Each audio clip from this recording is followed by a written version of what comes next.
Go away, you useless wife who can't even do chores. I sat on the floor, feeling small and insulted, while my mother-in-law stared at me angrily. We don't need you. You always look sad. You're just a burden, my sister-in-law, who never helps at home, said mean things. Wait a second, Morris, your mom and sister are being too mean, I tried to say, but before I could finish, even my husband Mauricio looked disappointed in me. My mom and sister are right. I don't need a wife who can't do chores and work. I have a young girl who helps part-time and is much better, Mauricio said firmly. All three of them kept saying hurtful things, calling me a bad wife. I clenched my fists, feeling angry. After using me all this time, how could they be so mean? Just you wait. I'll make sure you all get what's coming to you. But I looked at the three of them and said, without changing my expression, fine, I'll leave. The family that's been putting everything on me will see what happens next. My name is Eleanor. I'm 32 and a working wife. Nowadays, many women work after getting married, and I've kept working at the same company even after finishing college because I enjoy it. One morning, while I was getting ready for work, Mauricio asked me, "Hey, Eleanor, can you handle this? Tax season is coming," and he handed me a bunch of receipts and invoices. Again, you should handle the shop's accounting. Mauricio avoided eye contact. You know I'm better at it, so please. I married Mauricio 5 years ago. He used to work at a restaurant where I'd sometimes go after a few dates. We decided to get married. Now Mauricio has his own cafe, but he leaves all the boring tasks like buying things and accounting to me. As I headed out the door, my mother-in-law said, "Eleanor, I want Chinese food tonight. Can you get the ingredients?" "No, you can do it when you get back." Also, Vivian and the kids are coming this weekend. Make sure you cook something they'll like, I reluctantly replied before leaving the house. When we got married, I wanted to live just with Mauricio, but he said we should live with his mom because he was worried about her being alone. So we moved to his big family house. My mother-in-law isn't good at cleaning, and the place was a mess when we moved in. She gets money from her pension but spends most of it eating out because she doesn't like cooking. Mauricio always says that housework is a woman's job, so even though I work too, I have to do all the chores for everyone in the family. On top of that, my sister-in-law, Vivian, who moved out after getting married, often comes back home with her kids. When she's here, I have even more work to do. This morning, when I heard she's coming back this weekend, I thought, oh no, not again. And then the dreaded weekend comes. I'd love to relax on my days off from work, but instead, I have to take care of Vivian's kids and cook while rushing around. Vivian drops a big news on me. "Eleanor, by the way, I'm getting divorced and moving back here with a kid next month. Just so you know." "What? Are you serious? That's a problem with that?" No. That must be hard for you. When are you moving back?" "As soon as I can." My sister-in-law is coming home with her kids. At first, I'm surprised, but then I think it might be good because Vivian used to be a housewife, so she might help with the chores. That would make my life easier. Even though we're not very close, I hope for less work and to go on with my days. But I quickly realized I was wrong. Vivian, just like her mom, doesn't do anything. She spends all day watching TV and eating snacks. She doesn't work or help around the house. Her laziness with chores was one of the reasons for her divorce. Now I have to do all the chores, even making meals for her fussy kids and getting them ready for school. As time goes on, my job gets busier with a new project needing more hours and early mornings. The house gets messier and messier. Coming home to a messy house is really disappointing, but everyone keeps asking, "When's dinner?" or saying, "You're so slow." To make things worse, Vivian and my mother-in-law start making rude comments. "Eleanor, the laundry is piling up. Just because you worked doesn't mean you can be lazy, but I'm busy too. When I try to explain, Vivian interrupts, talking back to your mother-in-law, "You're so brave, Eleanor. And you've been buying all the meals. That's not good for the kids. If you're home, can't you help a little?" "What are you saying? Mauricio owns a business. You don't have to work. You're just selfish." So be a perfect wife. I couldn't believe it, and they acted like it was normal. That night I was so mad I could burst, so I talked to Mauricio.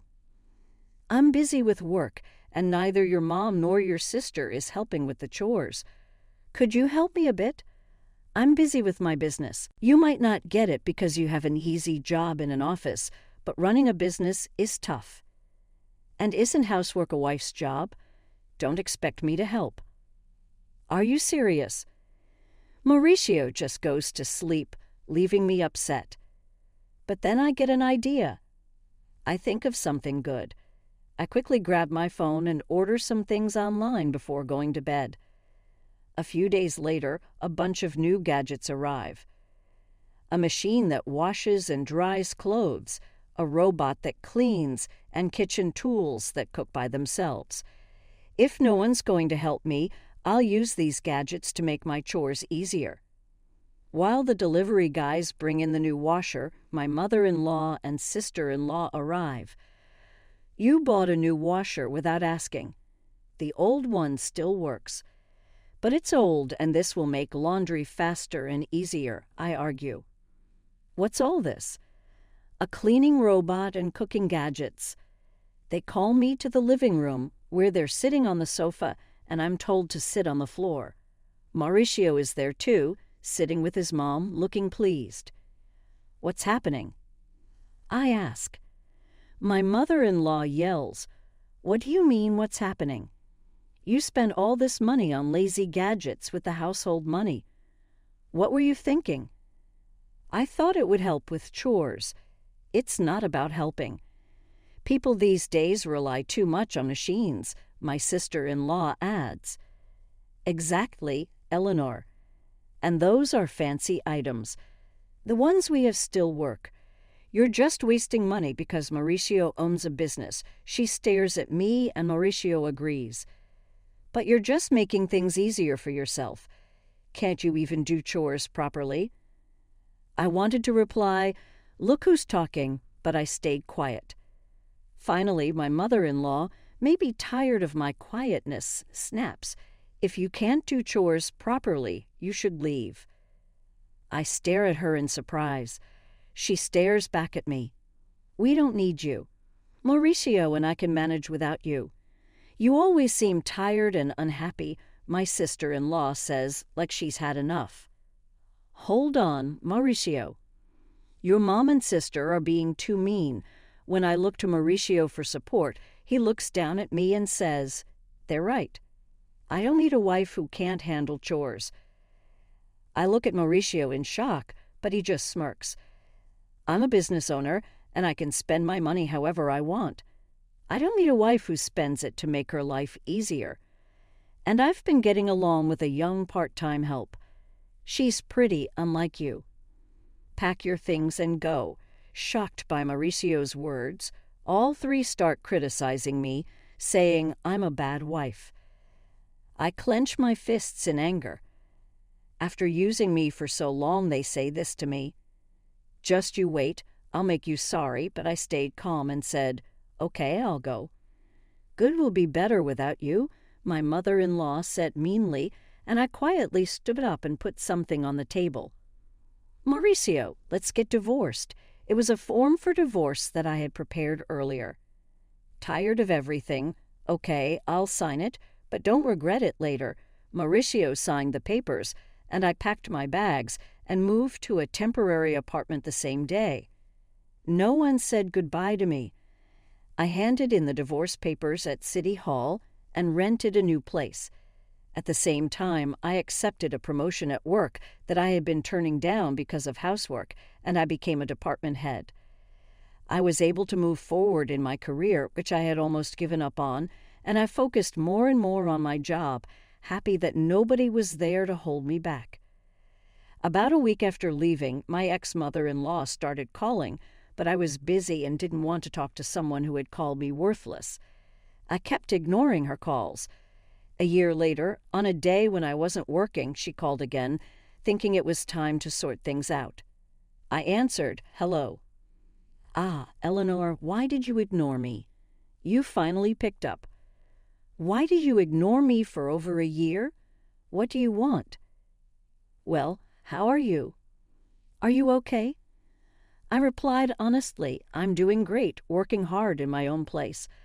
I got a better job and more money. I'm living well." "Really?" Will you think about coming back?" She sounded almost desperate. "Why now?" "We're having problems. We're running out of money." I couldn't help but smile as I said, "Oh, Mauricio's cafe isn't even making $1,000 in profit, huh? And neither you nor your daughter are working." "Ellen, are you new?" "Yes, I knew." Mauricio's cafe was only making about $800 a month in profit. I handled the money, so of course I knew. Mauricio acted like a big business owner, but didn't manage things properly or take care of customers, so he probably didn't know. Of course I knew. I was the one doing all the money stuff and keeping track of what we had. Why didn't he tell us? "I didn't know you were a big manager at a company and giving so much money for us to live. Yeah, why didn't you tell us?" "I was giving over $3,000 every month." That's how we all managed. I was adding my money to help because I knew Mauricio's shop wasn't making much. Maybe Mauricio realized he couldn't handle things without my money after I left. "Please, Eleanor, come back."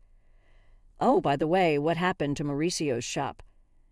Ignoring my ex-mother-in-law's request, I asked, "Is Mauricio's shop closing next month?" Even the part-time helper left him. It's not surprising with such bad management.